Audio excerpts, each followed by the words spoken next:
Kátia, por favor.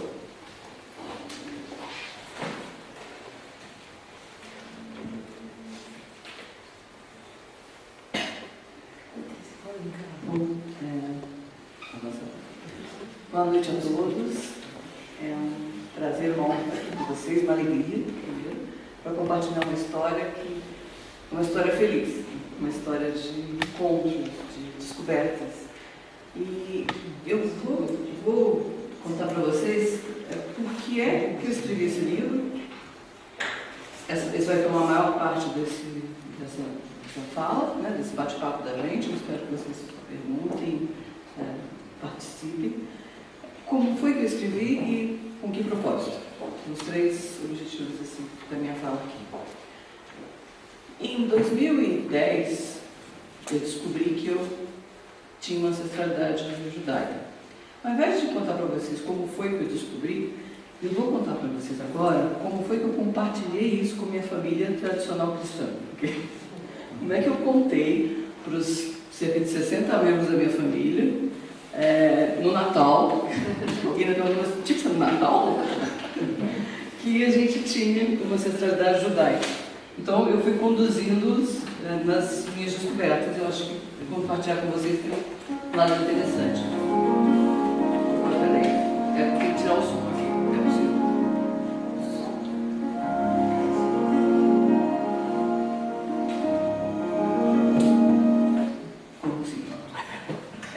A pergunta que eu fiz para todos foi: de onde nós viemos? Eu comecei assim, eu tive a parceria de um primo que alugou projetor e tudo mais para aquela festa.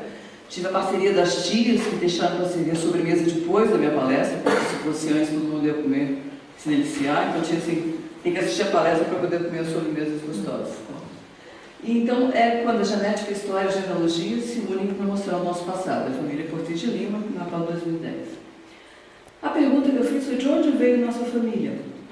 E a minha família, meus avós se estabeleceram em Volta Redonda, mas eles tinham vindo do Rio Grande do Norte. E, por sua vez, pelos sobrenomes portugueses, a gente supunha que teriam vindo de Portugal. Será?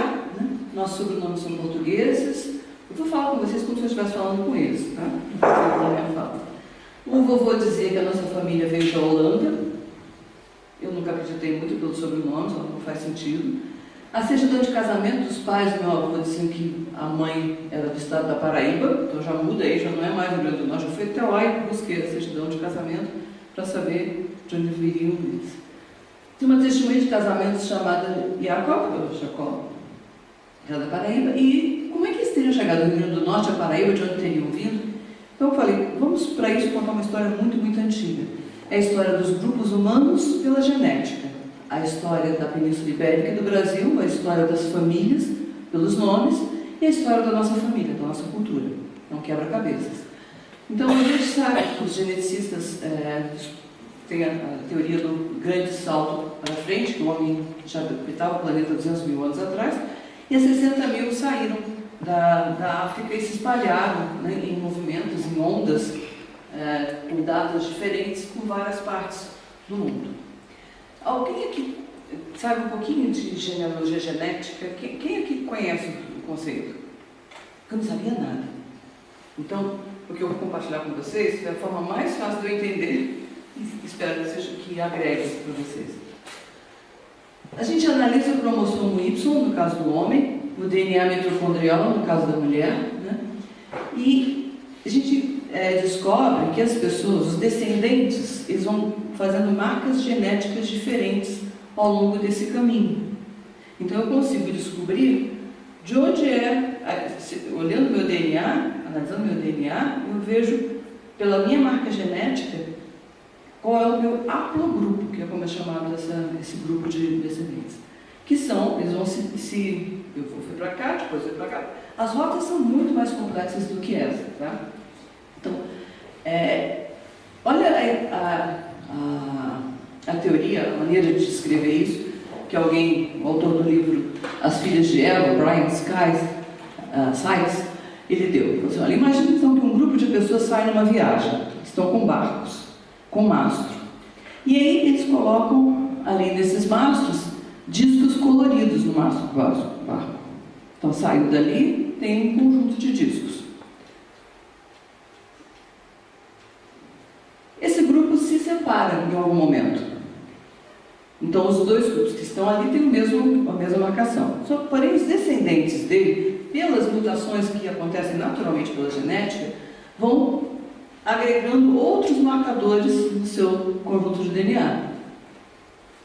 E aí, quando você olha, por exemplo, lá na frente, aqueles dois grupos, você sabe, primeiro, que esses dois grupos lá em cima têm a mesma ancestralidade comum. E principalmente, e lá de cima tem a mesma desse aqui, uma diferença lá em cima. E que esse outro grupo aqui é um grupo diferente do da direita, diferente do outro que está lá. Então, quando você pega um exame de DNA, as rotas são bem complexas, né, com isso. Quando você pega um exame de DNA, né, aquele esfregaço que se faz na bochecha, por dentro da bochecha, você consegue descobrir, que foi o que meu primo Henrique fez e o que eu fiz, a linha masculina. Meu primo é filho do meu tio, que é filho do meu avô, que é filho do meu bisavô e assim por diante. E eu, por minha vez, sou filha da minha mãe, que é filha da minha avó e assim por diante. Esse é um exemplo de um resultado de exame de DNA. E vocês podem ver por aquelas marcas coloridas diferentes, ali, o C, ali, que são as marcações genéticas diferentes. Então, se você pegar um exame de uma pessoa, ele vai estar diferente da outra naqueles pontos ali. Faz sentido até aqui? Assim, eu achei que para mim isso fez uma luz que eu não fazia ideia. Você fala muito, não, a marcação genética, vamos dizer, o que é isso? Por que é isso? E com isso se descobriu, como eu falei lá no caso do meu primo, o pai dele, o avô, o bisavô, e eu, minha mãe, minha bisavó, todo o resto. No meu caso, deu o haplogrupo U6A1, no caso do meu primo, deu o haplogrupo J2. Quando você vai usar, o que quer dizer isso? Vamos para o U6. Então, você tem uma inicial lá, que seria, digamos, uma Eva, todas as mulheres têm essa descendência. Daquele primeiro grupinho, daquele primeiro maço. E aqui, lembrando, que não é o cromossomo, é o mitocondrial.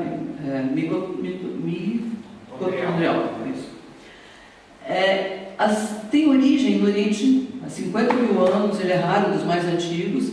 Foi uma das primeiras a retornar. Então, foi do Oriente, retornou para a África, saiu da África e foi para o Oriente. Do Oriente retornou para a África e para o norte da África, para o Oriente Médio de novo, de 15 a 20 mil anos atrás.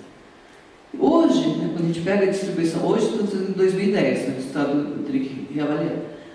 São encontrados com maior frequência no norte da África, nas Ilhas Canárias, na Síria, na Etiópia e no Quênia. E na Península Ibérica pode estar associado às invasões mouras daquele tempo. Já o J2 do meu primo, olha, é o que está em verde ali, a distribuição maior, vocês podem olhar onde está apontando lá para o Oriente Médio, é ali, onde tem mais. E ele é um haplogrupo com altas frequências em judeus e populações árabes, incluindo sírios, libaneses, palestinos. São as tribos semitas. Na verdade, é muito anterior ao estabelecimento da religião judaica. É bem mais antigo. E ele é o mais comum entre os judeus. Quer dizer, se a minha família fosse muçulmana, de algum lugar, poderia ter esse mesmo J. Mas sendo uma família que vem da Península Ibérica, você tem que comparar a história da genética e a história da minha família. Cerca de 25% dos judeus sefarditas têm esse DNA e 20% das Kenazes têm desse grupo J2. E o J2, assim como o J1, eles são associados aos Coens, os sacerdotes. Em Portugal, eles representam 6,5% da população e são principalmente associados aos cristãos novos, os judeus convertidos à força. No Brasil, 8% dos cromossomos Y são dos cromossomos brasileiros são J2. Por quê? 1/3 dos portugueses no Brasil colonial eram cristãos novos. Alguns estudiosos chegam a dizer que era metade dos que vieram para cá. Então a gente é provavelmente um dos povos do mundo com o maior percentual de ancestralidade judaica. Né? E vindo de onde? Dos judeus sefarditas do norte da África, principalmente para o norte e nordeste do Brasil, e há imigrantes árabes do século XX, principalmente para a região sudeste. Então, não só de judeus, mas de imigrantes árabes. Então, meu avô e seus ancestrais pertencem a esse amplo grupo. Então, provavelmente, pela genética, vocês vão ver que, de maneira nenhuma, eu vou afirmar até o fim que isso é uma certeza absoluta. Eu vou questionando. Né? Nós somos descendentes de judeus convertidos à força de cristãos novos, pela genética. Mas isso aí só peguei um lado, lembra? Daquela árvore imensa, imagina o resto, tem que treinar, vai testar todos, a gente não tem nem como testar todos que estão ali. E a suposta descendência de holandeses, ou de família que teria vindo da Holanda. Então, para entender se a gente é mesmo ou não, a gente foi buscar a história dos judeus, dos cristãos novos e a cultura. Eu tive que explicar para minha família o que era judeu, eu tive que contar para a família o que era a história judaica, um pouquinho de história judaica em 3 ou 4 slides que eu suprimi aqui, porque não tem sentido. Mas explicar principalmente para eles que eles nem faziam ideia que existiam as canazes sefaditas. Isso não era. Então, explicar o que era o sefadita, da Península Ibérica, que se espalharam, o que era sefarado, explicar a importância para a história da Península Ibérica dos judeus sefaditas. E quando o Grupo J chegou à Península Ibérica? Como agricultores do Neolítico, há 8 a 10 mil anos atrás, depois da primeira destruição do Templo de Salomão, 600 anos antes de Cristo, depois da diáspora, em 70 depois de Cristo, ou todas as alternativas acima. Supõe-se que foram levas diferentes. Não houve um momento em que todos saíram e foram para lá. Já habitavam a Península Ibérica há muito tempo. Com a força em Portugal, houve uma segunda diáspora, chamada diáspora sefardita, quando os judeus se espalharam por vários países. Vocês podem ver que foram também para Amsterdã e foram também para o norte da África, aqui para a Itália, foram para o Oriente, foram para a Inglaterra, foram para o Hamburgo, por vários lugares. Até aqui tudo bem? Não estou contando nenhuma grande novidade, só recapitulando a história que eu contei para a minha família, porque é mais fácil contar para vocês. E nós, a gente pode ter vindo de Portugal, do norte da África, da Holanda. Provavelmente a gente descende, se a gente considerar todos os outros ascendentes, de gente que veio de cada um desses lugares, não só de um único lugar. Mas será? Será que a hipótese Holanda se prevalece? Será que a gente manteve o judaísmo apesar de convertidos? Uma pergunta assim, em algum momento da história a minha família teve uma ancestralidade judaica. Mas será que foi mantida a fé judaica por algum momento? Será que eles foram chamados marranos, que se ocultaram e tiveram sua fé em segredo? Seríamos nós, cripto-judeus? Achados pelo mistério, nossos sobrenomes, a história do Brasil holandês, durante a ocupação, e a cultura familiar.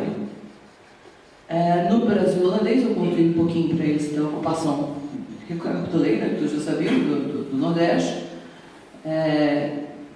quando cristãos novos portugueses que já moravam lá retornaram ao judaísmo e se uniram com os judeus holandeses que tinham vindo da Holanda para formar uma comunidade. Foi a primeira sinagoga das Américas, exploração de comercialização e produção açucareira. O percentual, né, em 1645, tinha 14.500 moradores, entre brancos, negros e índios.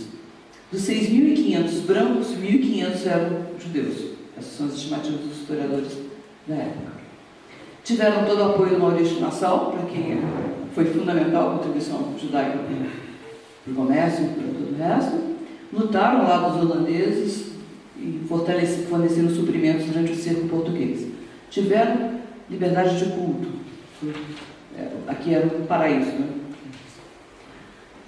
Então, depois da expulsão, depois da saída dos holandeses, aquela área em lilás lá é a área onde eles se estabeleceram, onde os holandeses se estabeleceram, e aqueles pontos redondos é onde ficaram comunidades que são cripto-judaicas, comunidades que continuaram mantendo suas práticas em segredo.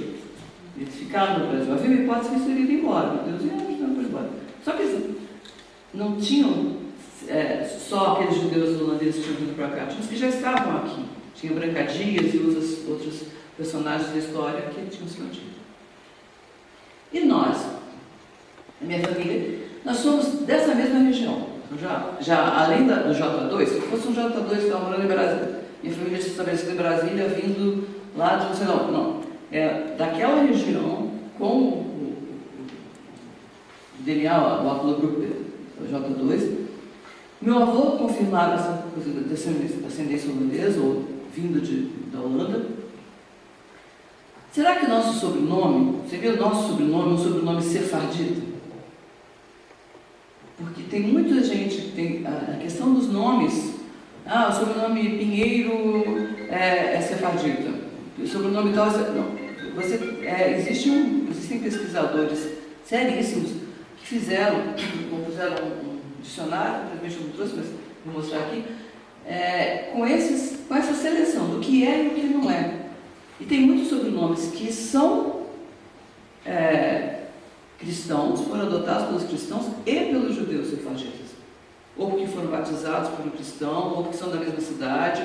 Então, os sobrenomes, eles são duplos, não necessariamente significam isso. Mas, será que alguns dos nossos sobrenomes seriam sefarditas? Então, aqui, meu avô, na certidão de casamento da minha bisavó, Cecília Tavares de Albuquerque Lima, tem uma mãe, a mãe dela chamada Leolina, tinha sido transcrito como Leolina. Você vai olhar a mão, eu fui buscar, uns dois N's, um N que parece dois N's. Então, estava deitado, eu falei, Leon Lima, uau! E aí eu achei no Family Search outros registros de Leon Lina. Então, muito provavelmente, era Leon e era Lima, que é um sobrenome comum. E é, na verdade, o sobrenome mais comum para os judeus sefarditas. E da minha avó aqui também.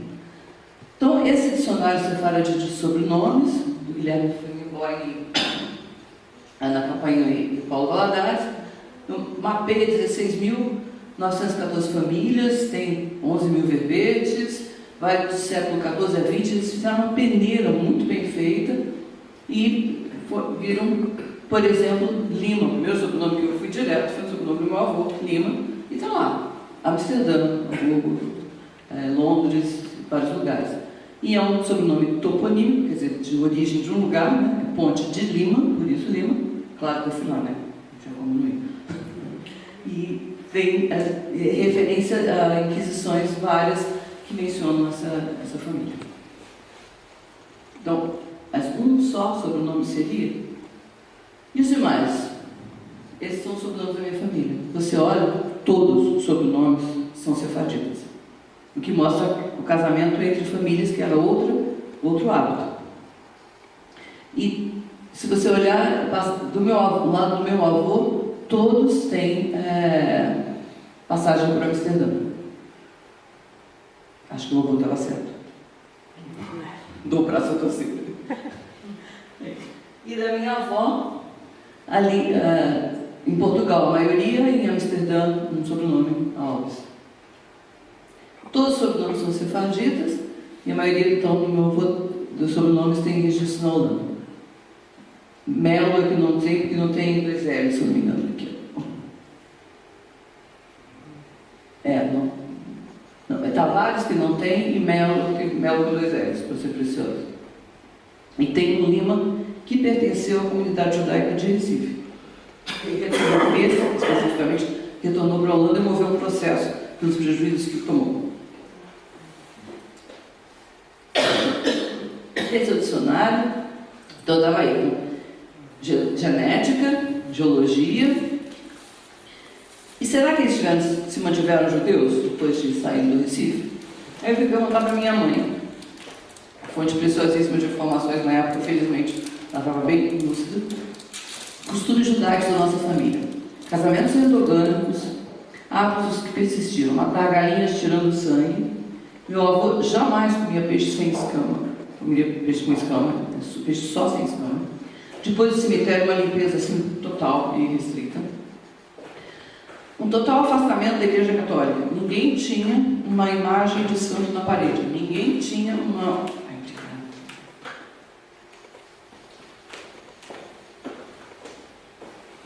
um crucifixo. E nem iam à igreja. Só uma tia, quando fazia um vestido novo, segundo a minha avó, minha mãe, tia dela, ia à igreja, a missa nesse dia. A ausência de nomes tipicamente cristãos, Maria das Dores, Maria do Socorro. E aí eu não sei quando é que nós perdemos essa referência, quando é que a família esqueceu disso? Quando foi que a gente perdeu essa referência? Eu tenho uma teoria que minha bisavó Luzia faleceu com 33 anos. E ela não teria então transmitido para minha avó, que tinha 9 anos na época, porque era uma coisa transmitida de mãe para filha. O marlismo ele é feminino na sua grande parte, e ela não teria transmitido isso por ter falecido antes de ser o momento certo de contar isso. Então, seguir com essa hipótese. Conclusão. Nós somos descendentes de judeus? Eu fiz essa pergunta para o grupo. Claro que metade disse que sim, metade disse, um quarto disse que não, outro um quarto disse que não sabia, que teria que ter mais provas. Então, eu acho que isso é bem típico, né? Então, porque nem todos os do grupo J2 permaneceram judeus. A gente pode ter um ancestral semita lá, que tenha sido... Né? Nem todos os sobrenomes sefarditas são judeus, pode ter tido padrinho cristão, todo mundo pode ter tido padrinho cristão. Nem todos cuja família tem ou tem hábitos judeus são judeus, pode ter sido influenciados pela cultura local. Né? E nós, o que vocês acham? De quem nós somos descendentes? E aí teve essa conclusão da família. Agora, depois de fazer isso no Natal, eu escrevi essa história para um blog de onde eu tinha tirado algumas informações e me respondeu o secretário da Sociedade Israelita de Natal. E a resposta era assim: Kátia, li com muita atenção a sua mensagem e com muita emoção também, porque somos da mesma família. Só que o meu lado sempre sobre judeu. Então, vocês não podem imaginar a emoção que foi, não só descobrir essa sequência, fazer esse caminho, mas ter essa resposta. Foi muito emocionante, foi muito impactante mesmo. Entendeu? Naquela noite eu chorei. Eu chorava porque eu não sabia, eu não era mais quem eu sempre achei que tinha sido, ou não tinha aquela origem, e alguém tinha roubado de mim uma identidade. Que independente de eu ter outras, porque meu pai, por exemplo, não tem nada de ligação com o judaísmo. A mãe dele, a gente fez teste DNA, ele é pelo lado italiano e ela pelo lado indígena, né, como boa parte das famílias brasileiras. Então, eu também tenho outras identidades que eu gosto de resgatar e de ressaltar e de me orgulhar. Mas essa, que eu não sabia, ter sido roubada disso, foi muito forte. E meses depois eu falei, eu tenho que fazer alguma coisa com isso. E não é publicar um estudo, não é só publicar na internet, não é mandar mensagem. Eu queria criar isso de uma maneira que as pessoas pudessem ler, principalmente pessoas que não são judias, pessoas que não têm nenhum conhecimento de que isso acontece, e pudessem se divertir lendo, ou se entreter, né? Divertir não é bem a palavra, mas ter um prazer literário. E aí eu resolvi escrever um romance. Esse é um Marrano, por isso que eu acabei escrevendo Marrano. Só que eu não sabia nada de escrever um romance. Eu sempre disse, desde os 7 anos, que eu ia ser escritora. Desde os 7 anos, o que você quer ser? Escritora. Tá? Só que como disse uma amiga minha, a Ana Helena, que o Maia conhece, um dos dois tem que ser rico. O país ou a pessoa, para ser artista. Porque artista pobre no país pobre é bem difícil. Então eu tive que trabalhar em várias coisas, seguir vários rumos, até que quando finalmente estava próximo da aposentadoria, eu pude me dedicar, filha já criada, me dedicar a escrever e escrever esse romance. Como é que eu ia criar um personagem? Como é que eu ia criar um cenário? Como é que eu ia fazer as pessoas virarem as páginas dos livros sem querer parar de ler? Como é que eu ia fazer isso acontecer? Arquitetar, é uma arquitetura, você monta uma história, você tem elementos que você vai compondo e vai fazendo. Felizmente, ignorância tem cura.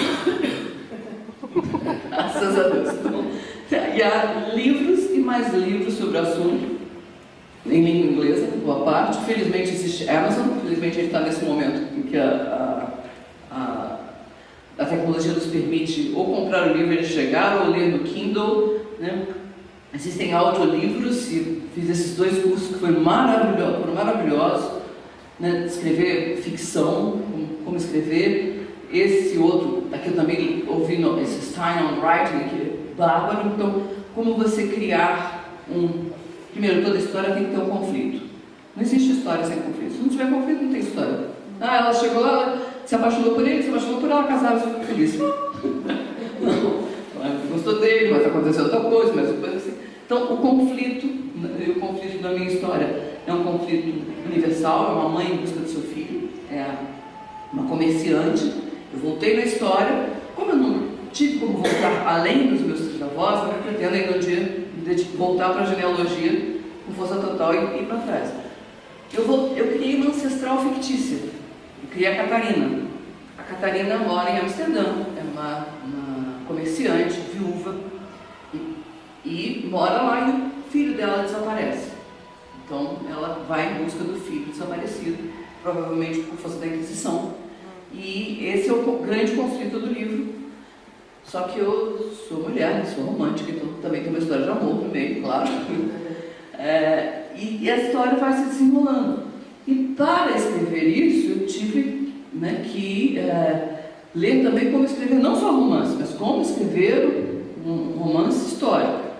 Que é para que a história não pesasse, a história com H maiúsculo, como a gente aprendia na escola, não pesasse sobre a história, para não ficar contando, né? Então, como é que eu faço isso? Como é que eu retiro? Como é que eu faço a pessoa mergulhar no conhecimento sem se dar conta? De repente ela está aprendendo sem saber, né? Então também a ignorância que me procurou. E eu não podia cometer algumas coisas, eu viajei muito, fui para vários países, para vários lugares, fui ao gueto de Veneza, fui a várias judiarias em Portugal, fui a Belmonte, fui à Espanha, enfim, tem um vídeo no YouTube, no meu canal, com as viagens que eu fiz, bem legais. E uma das coisas que me foi muito bom, porque eu morei em Lisboa. A vida fez com que, quando eu estava escrevendo um romance, eu me apaixonei de novo pelo meu marido, e nós fui morar em Lisboa com ele, que estava trabalhando lá. E lá eu tive, por exemplo, uma dúvida: como é que eu faço para fazer a Catarina sair de um ponto ao outro, século XVII, 1633? Quanto tempo ia levar uma viagem dela de barco? Grande dúvida. Aí eu fui ao Museu da Marinha, lá, e estou procurando livro. Já tinha pesquisado na internet, nada me dava. A internet foi minha grande aliada, mas ali eu não conseguia encontrar. Mas o acaso também foi um grande aliado. O acaso está no lugar certo também, né? Estou lá pesquisando, perguntando para a vendedora: olha, tem algum livro que fala de livros assim, assado? Chega um almirante reformado. Pois a senhora tem que falar com o almirante X, não me lembro o nome do outro, sinceramente. Ele é um grande especialista em história naval. Vai contar tudo, vai descobrir tudo. Senhorita, por favor, dê a ela o telefone do almirante. Poxa. Então não cheguei a falar com o almirante em si, falei com o tenente auxiliar dele, que me forneceu, me disse: olha, Cátia, você está querendo descobrir quanto tempo levou a viagem? Isso é um anacronismo. Você está pensando com a cabeça de hoje, onde você tem motores, e tentando colocar uma situação do passado, onde não havia motores, havia velas, havia marés, você dependia das marés, dos ventos. Então não dá para determinar, isso é anacronismo. Então aprendi essa questão. Também, porque eu sou muito curiosa e sou mulher e gosto de detalhes, eu queria contar as coisas como acontecia, o que elas comiam, como é que eles viviam, onde eles moravam, como era a casa. Então eu fui pesquisar e tem também livros sobre a vida cotidiana, e tanto na Holanda como em Portugal, etc., por exemplo.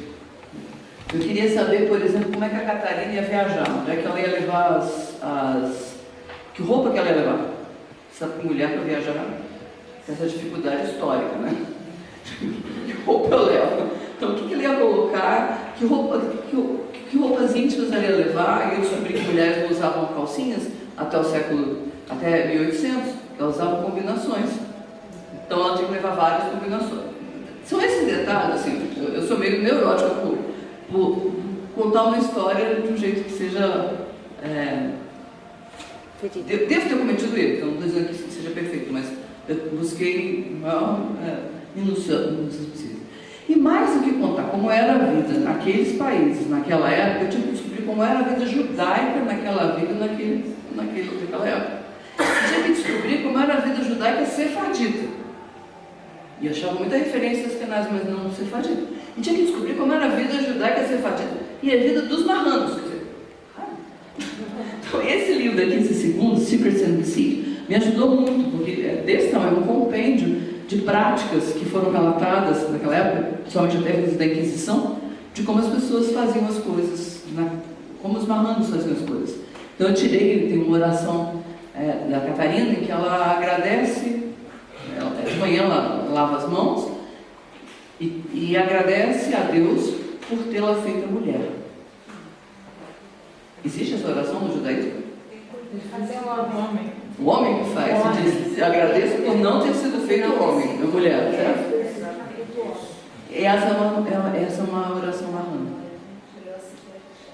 Então, assim, esses detalhes eu só pude descobrir pesquisando. E também não queria cometer outro anacronismo, que era botar uma mulher, naquela época, viajando. Bastante uma aventura, sendo uma comerciante. Será que eu não estou com a cabeça de mulher de hoje? Eu estava totalmente errado. Tinha mulheres muito fortes, muito empreendedoras, principalmente as viúvas em Amsterdã, sefarditas, elas assumiram os negócios, elas tinham muito sucesso. E eu descobri uma personagem que, não sei se vocês conhecem, a Grazia Nazi, que simplesmente era a pessoa mais rica da Europa na época dela. Simplesmente era banqueira, mercadora, emprestava dinheiro para reis, para papas, viajou, nasceu em Portugal, em Lisboa, morou em Antuérpia, morou em Ferrara, em Veneza, terminou seus dias em Constantinopla. Fantástica, a Catarina conta um pouquinho da história dela no livro. E as pinturas me ajudaram muito a escrever também. Vocês vão ver, o livro é recheado de imagens de pinturas da época. E as pinturas eu buscava para me inspirar, até para descobrir como era, porque os pesquisadores descobrem muitas coisas pelas imagens. E elas me inspiravam as cenas. Assim, eu estava vendo aquela cena e falei, nossa, isso aqui, eu criava uma cena. Então a história foi sendo guiada pelas descobertas, descobri o chocolate, descobri que o chocolate foi levado pelos judeus portugueses para a França. Então a Catarina tinha que nascer onde? Na França, porque, claro, eu sou chocolate. Então descobri todo esse percurso e a música. Eu ouvia música o tempo todo quando escrevia. Então eu fiz questão do livro conter um QR Code para a playlist do Spotify, uma lista de músicas do Spotify que eu usei enquanto escrevia. Então a pessoa lê o livro embalada das músicas que me inspiravam. Se não quiser, tira a música, não tem problema. Mas assim, essas foram as que eu escolhi. E a música é muito forte, a música me impactou. E quando eu estava revisando o livro, eu falo assim, pela 1000ª vez eu chorava, gente. Eu escrevi aquele trecho. Eu estou revisando, eu já escrevi ali mil vezes, mas se eu estava ouvindo a música, eu chorava naquele trecho. Então, aí a última pergunta, encerrando a nossa palestra aqui, por que o título Marrana? Já que Marrana é pejorativo. Marrana era como os cristãos velhos xingavam os cristãos novos com a acusação deles serem judeus, que quer dizer suíno em espanhol antigo. Por que eu escolhi Marrana? Por que eu escolhi Criptos ou Catarina? Porque eu gosto da palavra Marrana. E eu acho que é forte Marrana. E olha que a gente assume isso, não como um xingamento, mas como eu assumo. Marrana é forte, é densa, é uma coisa que é uma homenagem para mim, para as mulheres que foram xingadas dessa forma. Porque foram as mulheres as mais perseguidas pela Inquisição. As mais condenadas, a proporção de mulheres é enorme, porque o judaísmo tinha morrido, o judaísmo de sinagoga não existia. O judaísmo ele passou a ser praticado no âmbito doméstico. Era no jejum, que era feito no jejum da rainha Esther, que é chamado Yom Kippur, não se sabia, não se dava o nome de Yom Kippur. O jejum da rainha Esther, não se sabia das práticas todas, mas sabia-se que não se podia comer peixe sem escama, sabia-se que não se podia comer porco, sabia-se várias coisas, e acender a vela na sexta-feira do Shabat. Era a única coisa que era possível fazer. Aos escondidas, acendia-se uma vela, trocava roupa de cama. E por essas coisas elas eram denunciadas por criados, por vizinhos. A vida, tem que lembrar que naquele tempo não existia essa privacidade que a gente tem no século XXI, não existia. Era muito exposto tudo. Então as pessoas eram denunciadas por isso. Então esse livro é para mim uma homenagem, E uma homenagem no sentido da tolerância. É o oposto da intolerância. Que a personagem faz uma viagem também para dentro dela e descobre a intolerância dentro dela. E é um convite para a gente se dedicar à compreensão. Hoje, o que a gente está vivendo é justamente o oposto, né? O acirramento dos ódios, o acirramento de posições. E, como disse Baruch Spinoza, que é um filósofo de origem marrana de Amsterdã, a mais alta atividade a que um ser humano pode se dedicar é a de compreender. E compreender é ser livre. Esse é o convite que fica aqui, deu para vocês. Espero que vocês tenham gostado e que aproveitem.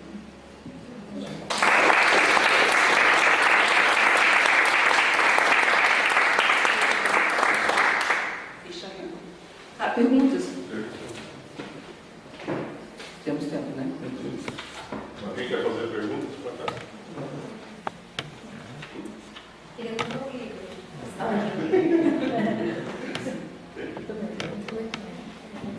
Mais alguma pergunta?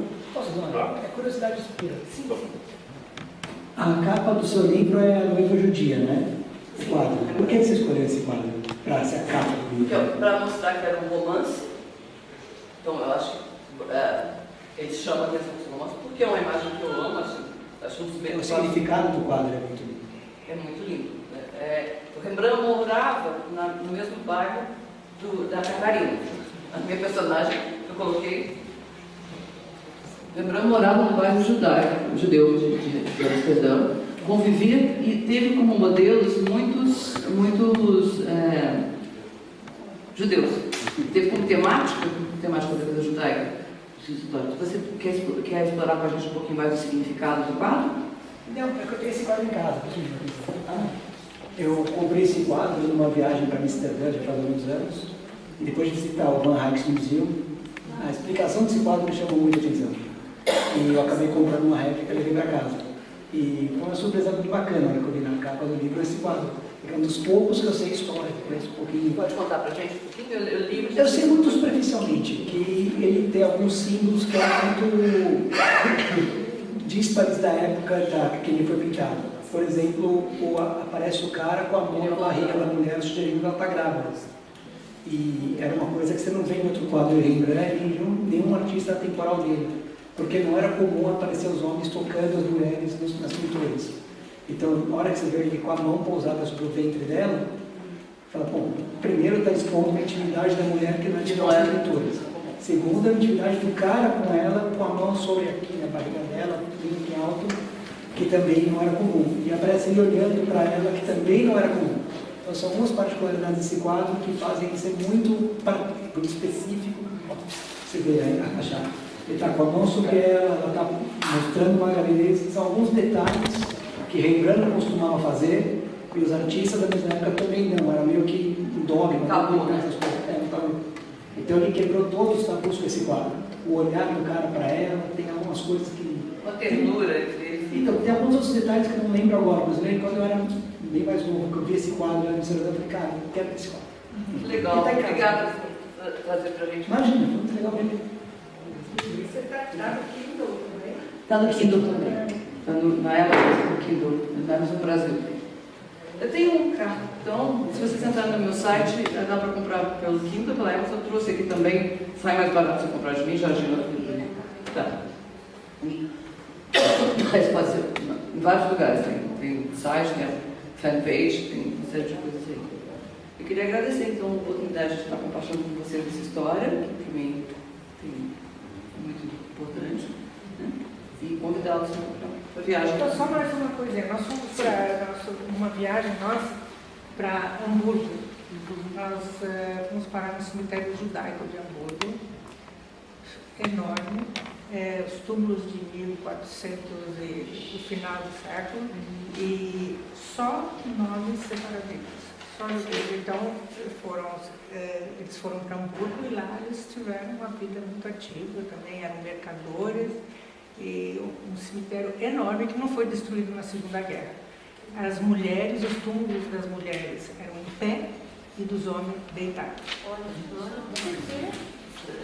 Algum significado devia ter, não sei exatamente qual, mas é muito interessante. as mulheres todas saem andando. O sobrenome Lima, inclusive, na história, eu coloco como escrito morado em Hamburgo também.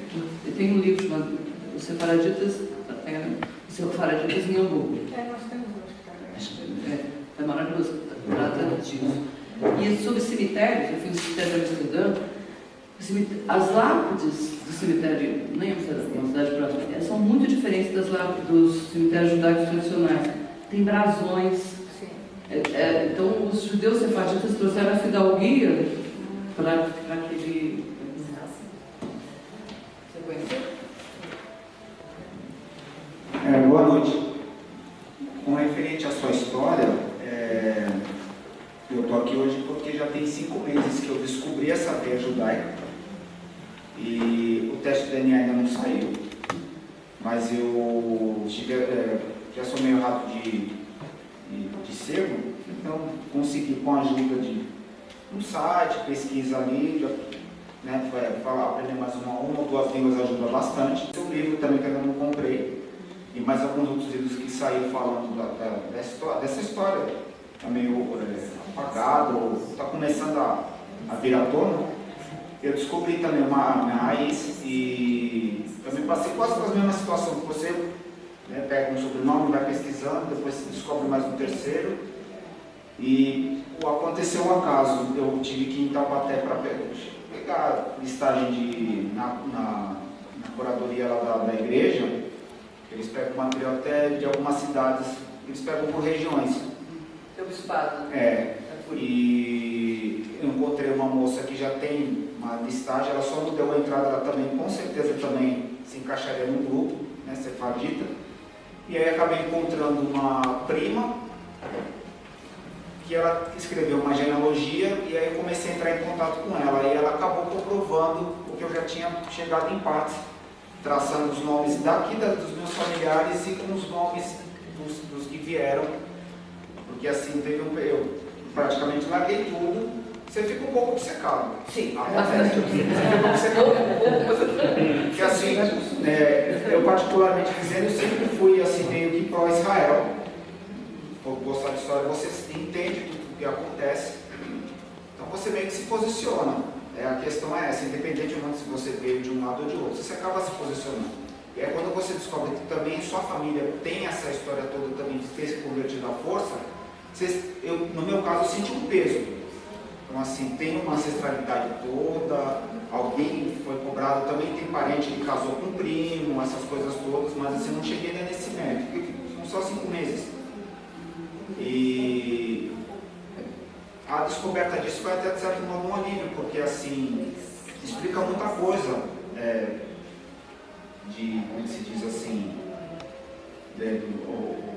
onde você se encaixa.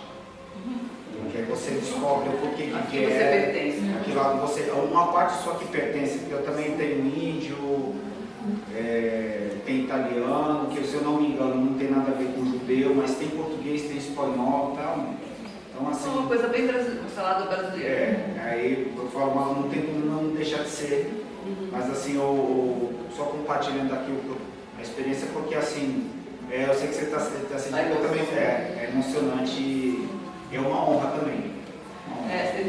Tem um slide.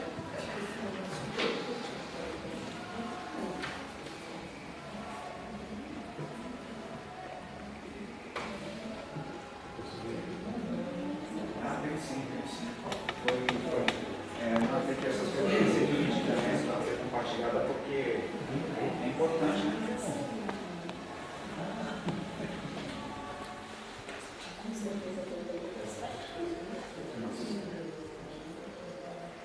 O último slide que eu mostrei para minha família, concordando ou não, sabendo ou não,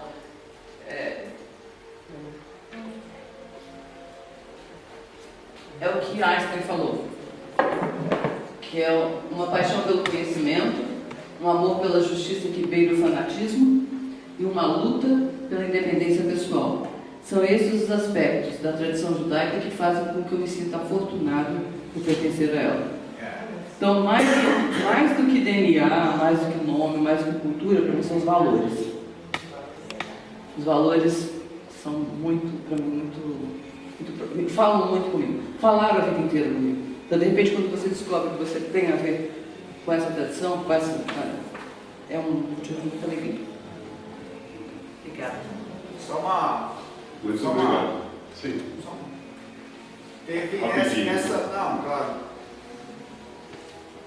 Nessa corrente de pesquisas todas, que você começa a pegar muitos livros e começa a ler, eu acabei achando um livro em PDF, depois eu compartilho, alguns já devem ter, de uma comunidade sefardita espanhola que está resgatando a linguagem judia espanhola. Isso.